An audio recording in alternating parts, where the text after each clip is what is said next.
Good day to each and everyone. My name is Manuel Lacera. I'm here to present about jet pumps. What is jet pumps? A jet pump is a device that uses a high velocity of jet of fluid to move a larger volume of fluid. The jet pump's working principle is based on Bernoulli's principle, which states that fluid speed increases, pressure decreases. Working principle. How jet pumps works. The jet pump artificial lift system is composed of two principal parts: the surface pumping equipment and the downhole jet pump. In the surface, the reciprocating pump transfers energy to the fluid, increases its pressure, drove through surface piping, production piping, or annular space until the jet pump placed to the bottom. Surface equipment consists of the power unit, high pressure pump with accessories, motor gear, reducer, controller, power fluid conditioning unit, VCU, and high pressure lines. The following figure gives an example of a typical jet pump surface equipment configuration. When the power fluid travels at high pressure through the smaller area of the jet pump known as the nozzle, the Venturi effect occurs, increasing the speed and reducing the pressure. This generates the suction of reservoir fluids in the space between the nozzle and the throat. When the power fluid gets into the mixing tube, the flow area increases, revising the energy transformation, reducing speed, and increasing the pressure. This allows the reservoir fluids to be lifted to the surface through the annular space.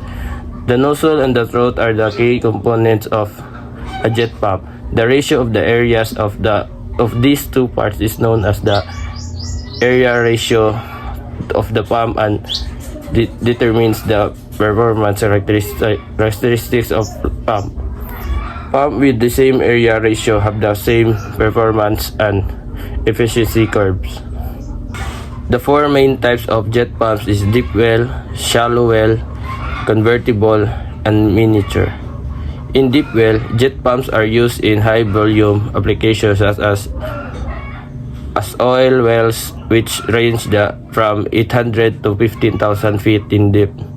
The ejectors in these pumps are put down the well. In shallow wells, pumps are used in applications when the media is close to the surface, such as residual wells. The ejectors in these pumps are bolted to the nose of the pump. Third is vertible. Jet pumps are vertible, meaning they can be set up to be used for either deep or shallow well applications. Lastly is miniature. Jet pumps are used for smaller, typically commercial applications such as aquariums.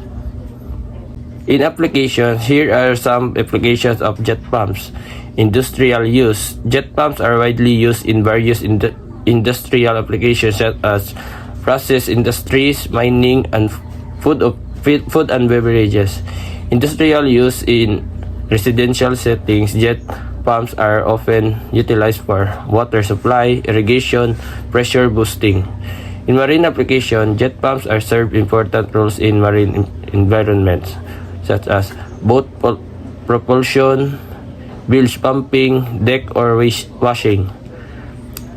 Next is the advantages and disadvantages. In advantages, no moving parts of mechanical parts that wear. Long run life, providing the erosion is not major problem, then a working life of at least 4 years is not unreasonable. Capable of high production rates, adjustable to vary production rates by adjusting the power fluid injection rate.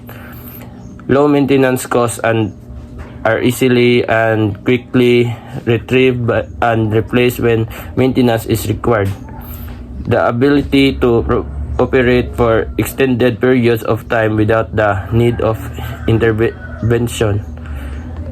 suitable for low gravity, high pour point crude oils or for controlling paraffin by using reverse circulation with hot water for the power fluid. Chemicals can also be entertained in the power fluid as needed. High tolerance to corrosion fluid by the use of CRA materials and or inhibitors entertained in the power fluid suitable, and this is suitable for remote operations. In a disadvantages, lower efficiencies than other forms of artificial lift, resulting the higher horsepower required for the power fluid pump. Typically, the injection rates must be increased due to compensate for the working pressure limits of the system, such as wellhead. Power fluid injection rates are typically twice the production rate. Space limitation, especially for offshore installation. The higher injection rate for the power fluid sometimes result in a higher surface facility investment for handling the volume of fluid returning from the well. In conclusion, jet pumps are effective devices that use fluid dynamics to move fluid efficiently.